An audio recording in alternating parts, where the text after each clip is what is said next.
Фирмата Глобал Монтенегро, зад која стои црногорскиот председател Мило Ѓукановиќ, должи 12,4 милиони евра данок на државата, поради што ќе биде покрената истрага, изјави подпредседателот на владата Дритон Абазовиќ. На што Ѓукановиќ возврати дека Абазовиќ ја манипулира јавноста.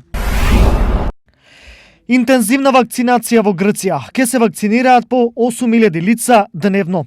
Можноста за вакцинација на дневно ниво ќе се зголеми од 5.000 на 8.000 лица, а можеби и малку повеќе, рече грчкиот премиер Киријакос Мицотакис за време на редовниот состанок со надлежните министри за ситуацијата со COVID-19 во земјата. Според податоците на специјалниот сајт за вакцинацијата во Грција, заклучно со вчера, првата доза од вакцината ја примиле 26.000 лица. Поради сериозните штети настанати од земјотресот и опасноста дека може да падне врз околните објекти, отстранете врвот на катедралата во општината Сисак во Хрватска.